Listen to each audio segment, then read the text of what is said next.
കത്തിയുടെ അവസ്ഥ എന്തായിരുന്നു? അത് വല്ല തുരുമ്പുള്ളായിരുന്നോ? നമുക്ക് ആണെങ്കിൽ സെപ്റ്റിക് ആവും, ഒരു ഇഞ്ചക്ഷൻ എടുക്കണം. അതെ, പെണ്ണുങ്ങൾ അടുക്കളയിൽ നിന്ന് പണിയെടുക്കുമ്പോ കൈയും വിരലും ഒക്കെ മുറിയുന്നത് സ്വാഭാവിക. അതിനാരെയും ഓപ്പറേഷൻ തിയേറ്ററിലേക്കൊന്നും കൊണ്ടുപോകാറൊന്നും ഇല്ല. തനിക്കേ എല്ലാം ഒരു തമാശ. അതെ, ഇത്രയും നേരം ഇതൊക്കെ ആരും കാണാതെ ഒളിച്ചു വെച്ചാൽ ത്യാഗാണെന്നാണോ താൻ കരുതുന്നത്? ഇത് ആ അമ്മയൊക്കെ എപ്പോഴും പറയുന്നത്, ചെറുത് കൂട്ടിവെച്ച് വലുതാക്കുമെന്ന്.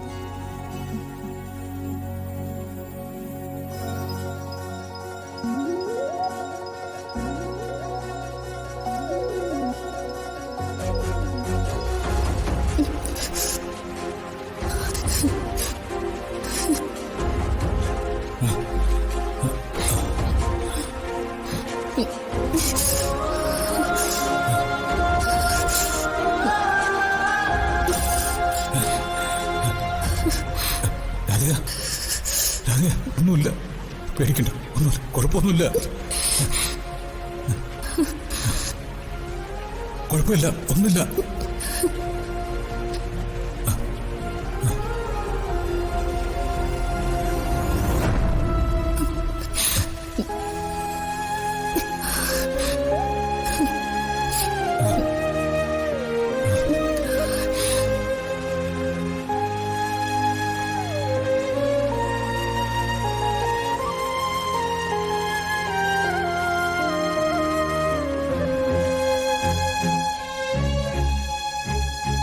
കൃഷ്ണ, ഇങ്ങനൊരാളെ എനിക്ക് തന്നതിന് എങ്ങനെ ഞാൻ നന്ദി പറഞ്ഞു തീർക്കുക?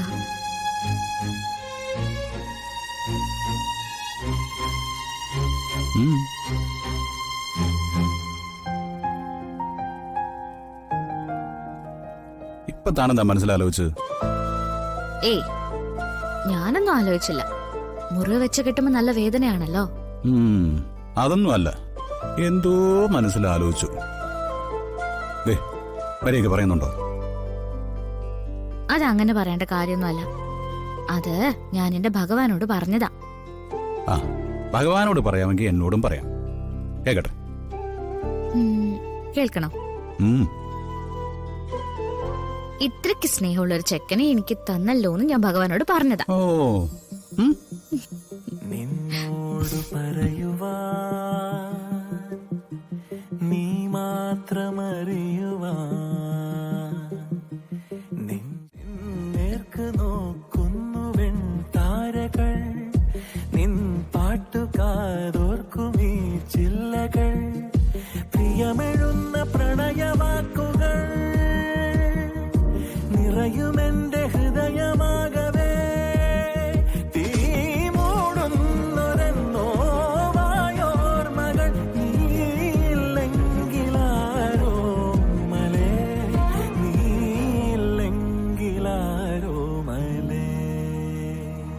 നിന്നോട് പറയുവാ നീ മാത്രമറിയുവാ, നെഞ്ചാകെ നിറയുമെൻ തീരാത്ത മൊഴി തരാ.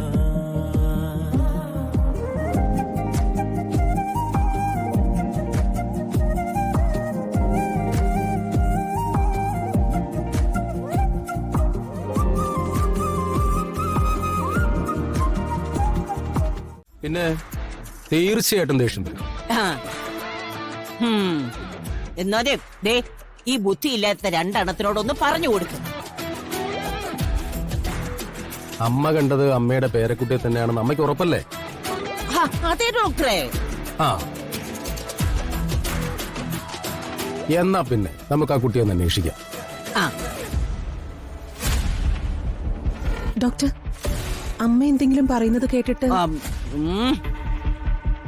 നോക്ക്, നിങ്ങൾ ഇവരെ ചികിത്സിക്കാന് എന്റെ മുൻപിൽ കൊണ്ടിരുത്തിയിരിക്കുന്നു, അല്ലാതെ ചികിത്സയിൽ അഭിപ്രായം പറയാനല്ല. അമ്മയെ ഞാൻ കൊണ്ടുപോവാം. ആ കുട്ടിയെ നമുക്ക് തേടി കണ്ടുപിടിക്കുകയും ചെയ്യാം. മതിയോ? മതി ഡോക്ടറെ. അവളെ കണ്ടുപിടിച്ച് കൊണ്ടുവന്നിട്ടേ ഇവരുടെ മുന്നിലൊന്ന് നിർത്തണം എനിക്ക്.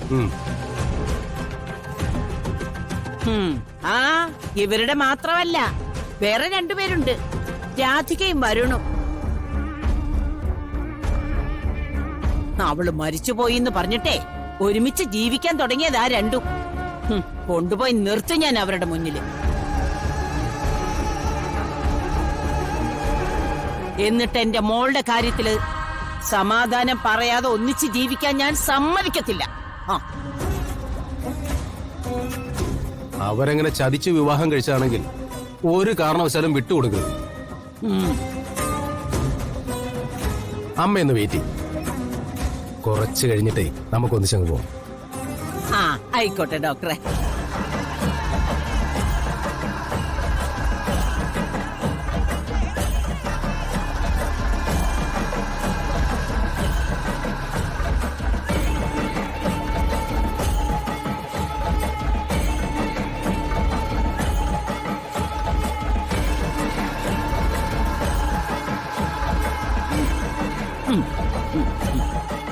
സോറി ദിലീപൻ, തൽക്കാലം എനിക്ക് ഇവര് പറയുന്നത് കേൾക്കാൻ പറ്റൂ.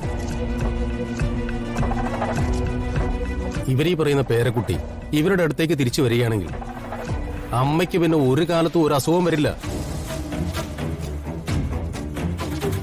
അങ്ങനെ അങ്ങോട്ട് പറഞ്ഞു കൊടുക്ക് ഡോക്ടറെ.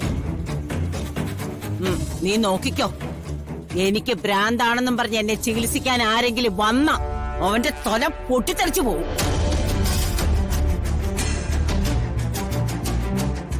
അതുകൊണ്ട് നിക്കില്ല, അവന്റെ കുടുംബം മുടിഞ്ഞ് നാറാണക്കല്ലാവും.